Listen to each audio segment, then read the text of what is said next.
Assalomu alaykum, Migratsiya O'zbekiston ijtimoiy tarmoq obunachilari. Bugun sizlarga qurilish sohasi bo'yicha $2000 dan $3000 oylik maosh to'lovchi mamlakat haqida va ushbu mamlakatda qanday kasb egalariga talab kuchli, bir soatda qancha oylik maosh to'lashadi, bir kunda necha soat ishlanadi, bir oyda esa qancha oylik maosh bo'ladi. Mana shular haqida to'liq ma'lumot berishga, ushbu mamlakatga qiziqsangiz, qanday hujjatlar topshirish kerakligi va nomzodlarga bo'lgan talablar, yosh chegarasi, til bilish talabi bo'yicha qanday dokumentlar kerak bo'lishi va ushbu mamlakatga hujjat topshirganingizdan so'ng vizangiz necha yillikka berilishi va ushbu mamlakatni ish joyigacha yetib olguningizga qadar sizni hujjatlaringiz uchun, aviachipta uchun qancha xarajat ketishi haqida video davomida to'liq ma'lumot berib o'tishga harakat qilaman.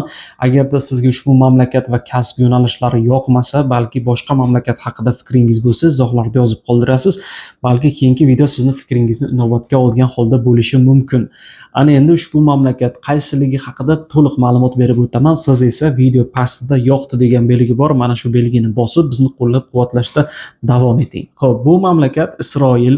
Isroilda hozir qurilish sohasi bo'yicha ishlar juda kuchli va avj olib bormoqda. Bundan 5 yil oldin aynan Samarqanddan Isroil mamlakatiga ish yo'nalishlari va ish turlari bo'yicha ishga ketishlar boshlangan. Ayniqsa bular o'sha vaqtda enagalik sohasi, qariyalarga qarash va qurilish sohalarida edi.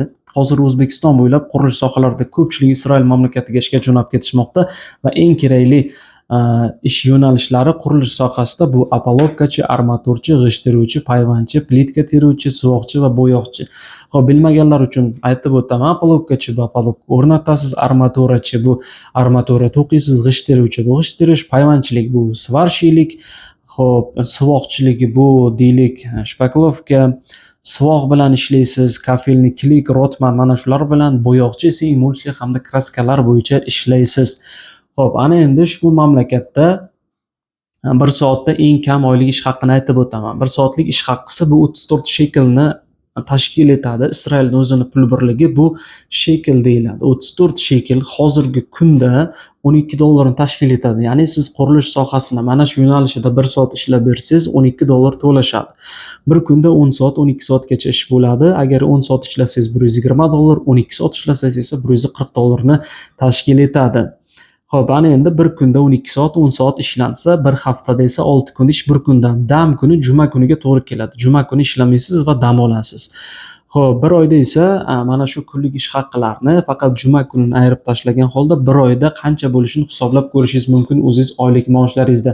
Menimcha Isroilda bayramlar ko'p, ayni bayram kunlari ham ishlamaysiz va u kuni ham sizga oylik maosh yozilmaydi.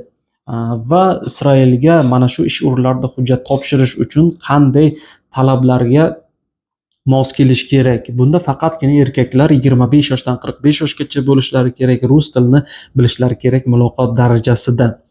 Xo'p, bizni Telegram kanalimizga kirsangiz, hozir ro'yxatdan o'tish ishlari boshlangan.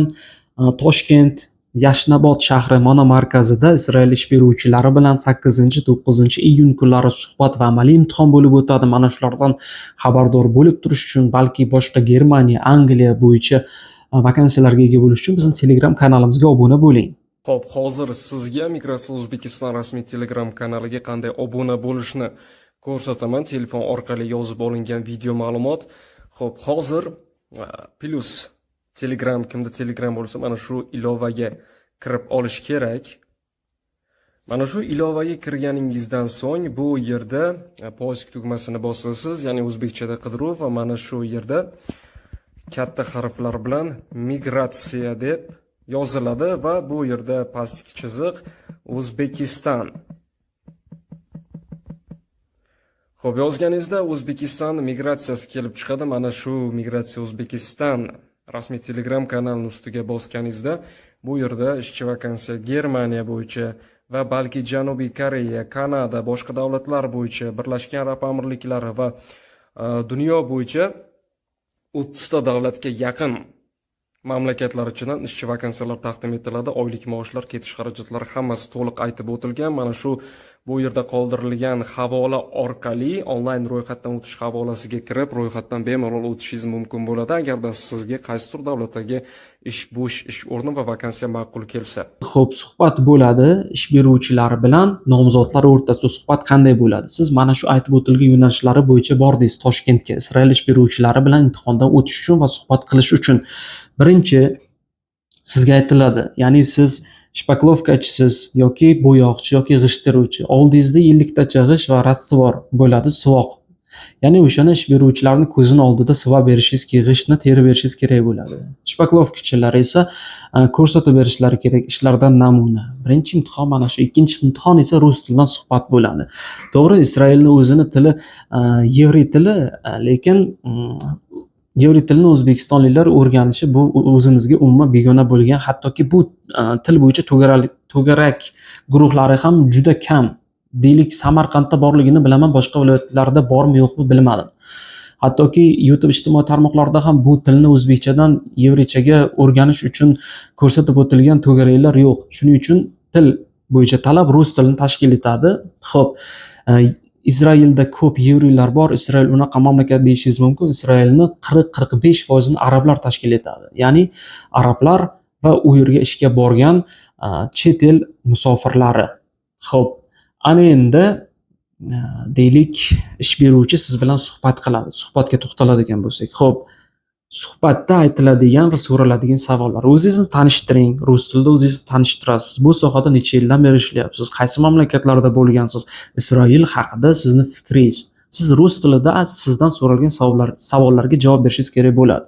Xo'p, ro'yxatdan o'tganlar esa dokumentlarni topshiradi. Topshirilishi kerak bo'lgan dokumentlar bu, qarang.